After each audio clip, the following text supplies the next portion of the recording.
दीपिका और लिपिका दुई भौणी पाठ पढ़ारे बहुत होशियार थिले। से दुहे सबु बेले स्कूल रे भल नंबर रखी पास होउथिले।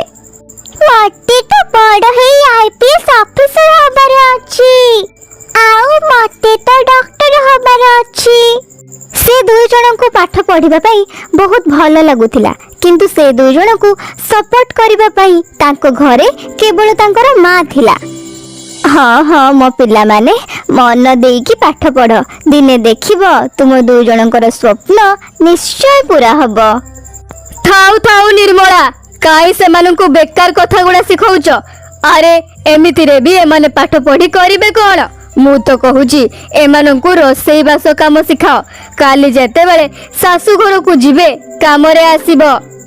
किंतु ए कथा सुनी निर्मला कहिला, हेइटी सुनुच जुग बदली गलानी, एबे समस्त शिक्षित हेबा उचित, दया करी एमाननकु स्कूल जिबाकु दियो ना।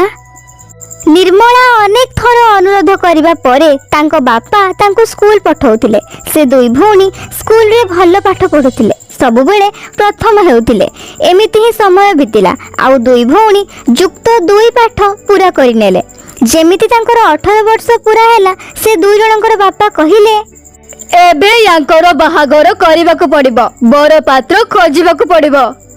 किंतु बापा एबे तो आमे आहुरी पढ़िबाकु चाहुचु।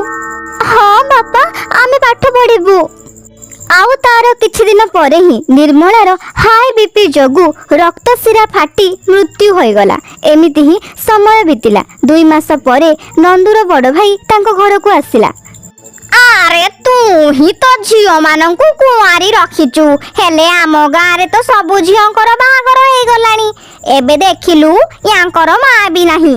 माँ छौंड पिला गुड़ा जदि किछि भूल भाल करि बसिले तो शीघ्र एमानंक पई पुओ देख आउ एमानंकर बाहागर करई दे।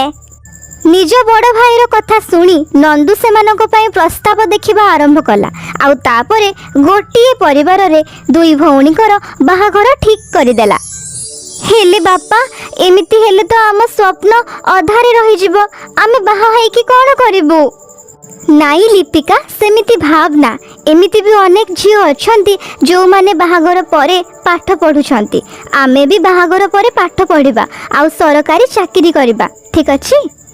तांको बापा कहिबा मुताबक से माने विवाह करिनेले, किंतु बाहागर पूर्वरु से माने पाठ पढुतिबा कारणरु तांको मां केबे भी तांको अधिक काम करै नथिला, जो कारण पई से माने काम रे एते धुरंधर नथिले। सेति पई सब बेले से माने तांको सासुठु गाली सुनुथिले। दिने सकाळु तांको सासु, देख जेतिकी जहा पढ़िबार थिला बाहाघर पूर्वरु पढ़ी सारिच, एबे बाहाघर परे पाठ पढ़िबा किछि दरकार नाही।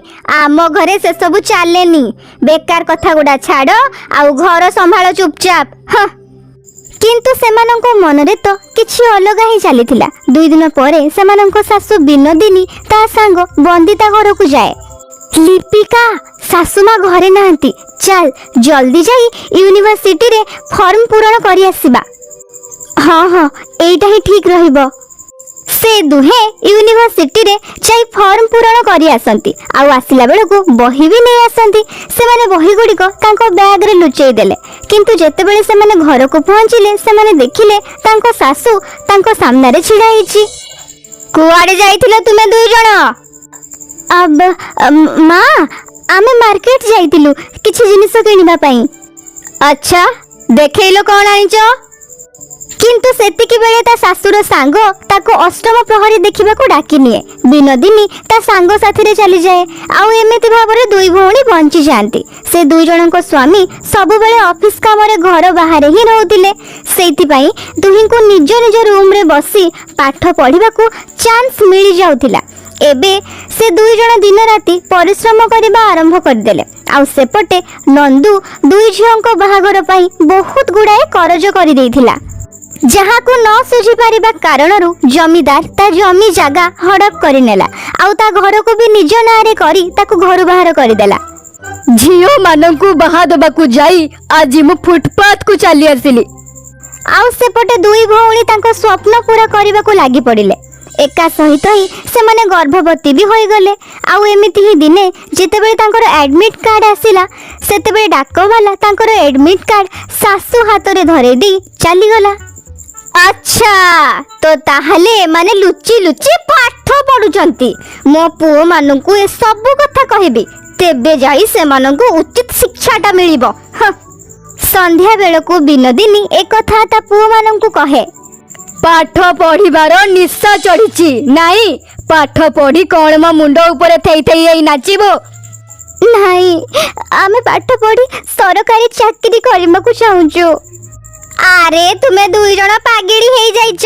ସରକାରୀ ଚାକିରି କୋଉ ଜିନିଷ ନୁହେଁ ଯେ ବଜାରକୁ ଗଲ ଆଉ କିଣିକି ନେଇ ଆସିଲ। ଭଲ ଭଲ ପାଠ ପଢୁଆଙ୍କର ଦମ ବାହାରି ଯାଉଛି, ଦମ ଆସିଗଲେ ଭାରି ସରକାରୀ ଚାକିରି କରିବା ବାଲି। ସେ ଦୁଇ ଜଣଙ୍କର ସ୍ୱାମୀ ସେମାନଙ୍କୁ ନିର୍ମମ ଭାବରେ ବହୁତ ମାରନ୍ତି ଆଉ ସେମାନଙ୍କୁ ଘରୁ ବାହାର କରିଦିଅନ୍ତି। ସେମାନେ ତାଙ୍କର ଆଡମିଟ୍ କାର୍ଡ, ସାର୍ଟିଫିକେଟ ଆଉ ବହି ସବୁ ଧରି ଘରୁ ବାହାରି ଯାଆନ୍ତି। ଏବେ ଆମେ କ'ଣ କରିବା ଲିପିକା? ଏବେ ଆମ ପାଖରେ ପାଠ ପଢିବା ଛଡ଼ା ଆଉ କିଛି ରାସ୍ତା ହିଁ ନାହିଁ। ଏବେ ଆମକୁ ତାହା ହାସଲ କରିବାକୁ ପଡ଼ିବ ଯାହା ଆମେ ଚାହୁଁଛୁ। ତାପରେ ସେମାନେ ଫୁଟପାଥ ସାଇଡ୍ରେ ସେମାନଙ୍କ ଶାଢ଼ୀକୁ ଘେରି ଗୋଟେ କୁଡ଼ିଆ ବନେଇଦେଲେ ଆଉ ସେଇଠି ବସି ପାଠ ପଢ଼ିବାକୁ ଲାଗିଲେ। ଦିନ ବେଳେ ସେମାନେ ମଜୁରିଆ ଖଟି ଟଙ୍କା ରୋଜଗାର କରୁଥିଲେ ଆଉ ସନ୍ଧ୍ୟାବେଳେ ଷ୍ଟ୍ରିଟ୍ ଲାଇଟ୍ରେ ପାଠ ପଢ଼ୁଥିଲେ। ଏମିତି ଅନେକ ଦିନ ବିତିଗଲା ଯେତେବେଳେ ସେମାନେ କେବଳ ପାଣି ପିଇ ତାଙ୍କର ପେଟ ପୁରଉଥିଲେ କିନ୍ତୁ ପାଠ ପଢ଼ିବା ଛାଡ଼ିଲେନି। ଆଉ ତାପରେ ତାଙ୍କର ଫର୍ଷ୍ଟ ସେମିଷ୍ଟରର ପରୀକ୍ଷା ହେଲା ଯେଉଁଠି ସେମାନେ ପୁରା କଲେଜରେ ଟପ୍ କଲେ। କଲେଜର ପ୍ରିନ୍ସିପାଲଙ୍କୁ ତାଙ୍କ କାହାଣୀ ଜଣା ପଡ଼ିଲା। ସେ ଦୁଇ ଭଉଣୀକୁ ଡାକି କହିଲେ, ଆଜିଠୁ ତୁମେ ଦୁଇ ଜଣ କଲେଜର ହଷ୍ଟେଲରେ ହିଁ ରହିବ ଆଉ ଖୁବ୍ ମନ ଲଗେଇକି ପାଠ ପଢ଼ିବ। ମୁଁ ବି ତୁମ ଦୁଇ ଜଣଙ୍କୁ ସଫଳ ଦେଖିବାକୁ ଚାହୁଁଛି। ସତରେ ପ୍ରିନ୍ସିପାଲ ସାର୍, ଆପଣଙ୍କୁ ବହୁତ ବହୁତ ଧନ୍ୟବାଦ। ସେବେଠାରୁ ସେମାନେ ହଷ୍ଟେଲରେ ହିଁ ରହିବାକୁ ଲାଗିଲେ ଆଉ ସେଇଠି ଅଳ୍ପ ବହୁତ କାମ ବି କରିଦେଉଥିଲେ ଯେଉଁଥିପାଇଁ ତାଙ୍କୁ ଦୁଇ ଓଳି ଖାଇବାକୁ ମିଳିଯାଉଥିଲା। କିଛି ସମୟ ପରେ ଦୁଇ ଭଉଣୀ ପିଲା ଜନ୍ମ କଲେ। ଦୀପିକା ଝିଅ ଆଉ ଲିପିକା ପୁଅକୁ ଜନ୍ମ ଦେଲା। ଏବେ ସେମାନେ ନିଜ ପିଲାମାନଙ୍କୁ ବି ଦେଖୁଥିଲେ ଆଉ ପାଠ ବି ପଢ଼ୁଥିଲେ। ଏମିତି ହିଁ ସେ ଦୁଇ ଜଣଙ୍କ କଲେଜ ପାସ୍ ହେଇଗଲା। ଏବେ ସମୟ ଥିଲା ପିଲାବେଳର ସ୍ୱପ୍ନକୁ ପୂରା କରିବାର। ଦୀପିକା IPS ଆଉ ଲିପିକା ଡକ୍ଟରର ଏଣ୍ଟ୍ରାନ୍ସ ଏକ୍ଜାମ ଦେଲେ। ସେ ଦୁହେଁ ସିଲେକ୍ଟ ତ ହୋଇଗଲେ କିନ୍ତୁ କଲେଜ ସରିଯିବା କାରଣରୁ ସେମାନଙ୍କୁ ହଷ୍ଟେଲ ଛାଡ଼ିବାକୁ ପଡ଼ିଲା ଆଉ ପୁଣି ଥରେ ସେମାନେ ଫୁଟପାଥକୁ ଚାଲି ଆସିଲେ ଆଉ ସେଇଠାରେ ହିଁ ପିଲାମାନଙ୍କୁ ପାଠ ବି ପଢ଼େଇବାକୁ ଲାଗିଲେ ଆଉ ତାଙ୍କ ନିଜ ପାଠପଢ଼ା ବି ଜାରି ରଖିଲେ। ଟ୍ୟୁସନରୁ ମିଳୁଥିବା ଟଙ୍କାରୁ ସେମାନେ ତାଙ୍କ ପିଲାମାନଙ୍କୁ ଲାଳନ ପାଳନ କରୁଥିଲେ ଆଉ ନିଜ ପାଠପଢ଼ାର ଖର୍ଚ୍ଚ ବି ଉଠେଇବାକୁ ଲାଗିଲେ। କିଛି ଦିନ ପରେ ପରୀକ୍ଷା ଦେଇ ସେମାନେ ଲକ୍ଷ୍ୟସ୍ଥଳରେ ପହଞ୍ଚିଗଲେ। ଦୁହିଁଙ୍କୁ ସରକାରୀ ଚାକିରି ମିଳିଗଲା। ଦୀପିକା IPS ଅଫିସର ହୋଇଗଲା ଆଉ ଲିପିକା ଡକ୍ଟର। ଶେଷରେ ଆମ ସ୍ୱପ୍ନ ପୂରା ହୋଇଗଲା। ୟାକୁ ପୂରା କରିବା ପାଇଁ ଆମେ କେତେ ଯେ ପରିଶ୍ରମ କରିଛୁ। ତୁମକୁ ବହୁତ ବହୁତ ଧନ୍ୟବାଦ ଠାକୁରେ, ବହୁତ ବହୁତ ଧନ୍ୟବାଦ। ସେପଟେ ତାଙ୍କ ଦୁଇ ସ୍ୱାମୀଙ୍କ ଫ୍ୟାକ୍ଟ୍ରିରେ ନିଆଁ ଲାଗିଗଲା ଆଉ ତାଙ୍କ ବିଜନେସ୍ ଠପ୍ ହୋଇଗଲା। ଯେଉଁ ଘର ଥିଲା ତାକୁ ଉଦ୍ଧାରିବାଲା ଆସି ନେଇଗଲା। ଏବେ ସେମାନେ ରାସ୍ତାକୁ ଚାଲି ଆସିଲେ। ଦିନେ ଦୁଇ ଭଉଣୀ ସମସ୍ତଙ୍କୁ ଖାଇବାକୁ ଦେବାକୁ ଚିନ୍ତା କଲେ। ଏକଥା ଶୁଣି ସବୁ ଗରିବ ଆଉ ଭିକାରୀ ଲୋକମାନେ ତାଙ୍କ ଅନ୍ନ ଛତ୍ରକୁ ଆସିଲେ ଯେଉଁଥିରେ ତାଙ୍କ ବାପା ନନ୍ଦୁ, ତାଙ୍କ ଶାଶୁ ବିନୋଦିନୀ ଆଉ ତାଙ୍କର ସ୍ୱାମୀମାନେ ବି ଥିଲେ। ସେମାନଙ୍କୁ ଏମିତି ସଫଳ ହୋଇଯାଇଥିବାର ଦେଖି ସମସ୍ତେ ଚମକି ପଡ଼ିଲେ। ଆମକୁ କ୍ଷମା କରିଦିଅ ବୋହୂ, ଆମ କର୍ମର ଦଣ୍ଡ ଆମକୁ ମିଳି ସାରିଛି।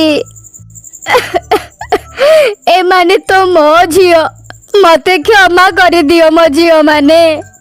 ହଁ ଦୀପିକା, ତୁମେ ବି ମତେ କ୍ଷମା କରିଦିଅ। ନିଜ ଲୋକଙ୍କର ଏମିତି ଅବସ୍ଥା ଦେଖି ସେ ଦୁଇ ଭଉଣୀଙ୍କୁ ସେମାନଙ୍କ ଉପରେ ଦୟା ଆସିଗଲା ଆଉ ସେମାନେ ସବୁ କିଛି ଭୁଲି ସେ ସମସ୍ତଙ୍କୁ ଆପଣେଇ ନେଲେ। ଏବେ ଆମର ଦୁଇ ସରକାରୀ ଚାକିରିଆ ବୋହୂମାନେ ଖୁସି ଖୁସି ଚାକିରି କରୁଥିଲେ ଆଉ ତାଙ୍କ ଶାଶୁ ତାଙ୍କ ଛୁଆମାନଙ୍କର ଧ୍ୟାନ ରଖୁଥିଲା।